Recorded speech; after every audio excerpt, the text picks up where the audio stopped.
E hoje nós vamos falar do terrível, do abominável, aquele muito falado nos meios espiritualistas, no centro espírita, na terreira de Umbanda, no Evangelho segundo o Espiritismo e dentro da sua cabeça. Aquele, sim, nós vamos falar do ego.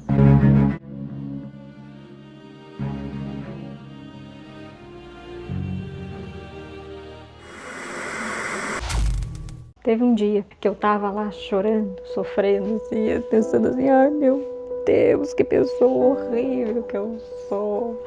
Eu não presto, meu Deus, o que eu vou fazer agora? Eu me deixei levar mais uma vez pelo ego. Abri do berreiro e tava sofrendo mesmo, gente, sério, um sofrimento de verdade. E aí a minha vibração baixou. E aí minha mentora chegou falando assim pra mim, aquele jeito que os mentores falam. Que jeito que os mentores falam? Como assim? Aí ela me disse que eu agindo da forma como eu tava agindo, sofrendo, chorando e baixando a vibração, eu tava alimentando mais ainda o ego. Por quê? Ela disse assim que eu tava dando força pro ego, para aquele defeito que é o ego exagerado, né? Eu tava dando muita força para ele, porque eu tava fazendo, quando eu agia assim, eu dizia, é como se o ego fosse um monstro que estivesse aqui do meu lado, assim, ele fosse enorme e mais forte que eu, e eu tava assim, ai meu Deus, o que eu vou fazer? Eu me deixei levar, ele é mais forte que eu não consigo lidar com isso. E agindo assim, o que acontece? Ela explicando, né? Claro, ela não falou desse jeito assim, tá? Ela explicando que eu tava dando força para aquele ego, como se ele fosse muito maior e muito mais forte que eu, como se ele fosse um monstro e eu não pudesse derrotá-lo. E ela disse que eu deveria olhar para esse ego, mas olhar ele como um defeito simples, como se fosse um defeito muito simples e que eu poderia vencer ele. Que eu deveria olhar assim, um defeito simples, eu posso vencer esse defeito, posso me melhorar, né? E aí eu não daria força para o ego, eu veria de forma simples, seria como se eu desmontasse o ego, como se aquele monstro enorme, gigantesco, terrível, assombroso, como se eu simplesmente desmontasse ele, colocasse ali as pecinhas e, é isso aqui, então é aqui que eu tenho que melhorar, é aqui que eu preciso fazer, é isso aqui que eu preciso melhorar. Aí eu veria ele de forma simples. E assim eu conseguiria vencer o ego sem me sentir culpada, ou triste, ou baixar minha vibração, ou me sentir uma pessoa horrível. Quando eu falo ego aqui no vídeo, eu tô falando de se sentir às vezes melhor que os outros, sabe? Porque eu faço melhor isso aqui. Aquelas coisas que a gente faz de vez em quando, de se sentir melhor que os outros, ou de se achar um pouquinho, esse tipo de coisa que eu tô falando do ego, tá? Esse é o ego que nós estamos falando aqui, tá?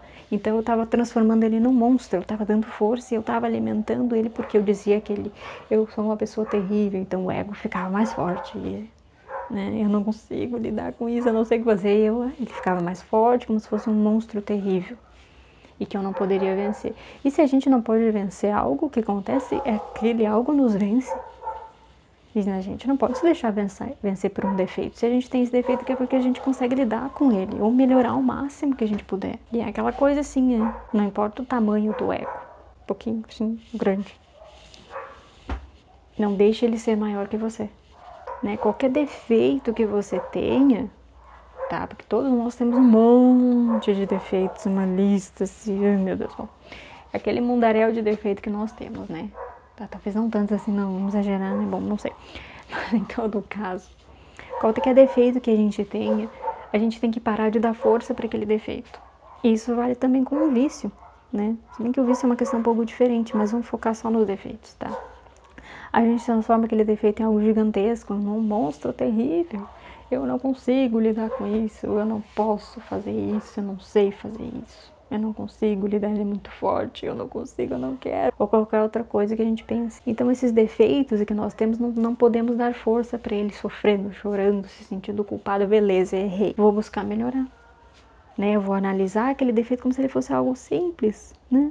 Olha para ele como se ele fosse simples e aí você vai ver que o defeito não é tão assombroso assim, ele é simples, dá para melhorar, mas tem que parar de alimentar ele. E aí depois eu consegui encarar os defeitos que eu tinha, eu consegui olhar para aqueles defeitos Depois desse conselho da minha mentora, assim, ficou muito mais fácil. Porque antes era terrível, eu chegava a fugir, porque eu achava que era horrível, que eu tinha aprendido, assim, né? Então, não me passava pela minha cabeça olhar de outra forma. E quando ela me disse para eu olhar assim, de forma simples, e não alimentar e não dar força, ver ele como algo simples, que não era tão terrível, foi mais fácil de eu começar a enxergar e olhar para ele. Sabe aquele negócio da história de que você tem que enfrentar o monstro, você tem que enfrentar a sua sombra? Se você achar que ela é maior que você não vai conseguir enfrentar nunca. Mas se você olhar para essa sombra como algo que você consegue lidar, você vai conseguir olhar para ela tranquilamente, você não vai ter medo dela. E antes eu tinha medo, e quando a gente tem medo de algo, a gente dá força para aquilo. Eu não tinha mais medo, ficou mais fácil lidar, mais fácil de observar, sem toda aquela culpa, sem toda aquela dor e sofrimento, e baixando vibração e atraindo um monte de obsessores. Então, não se esqueça de fazer a sua reforma íntima todos os dias. E lembrem-se que o abominável defeito não é tão abominável assim. Gratidão.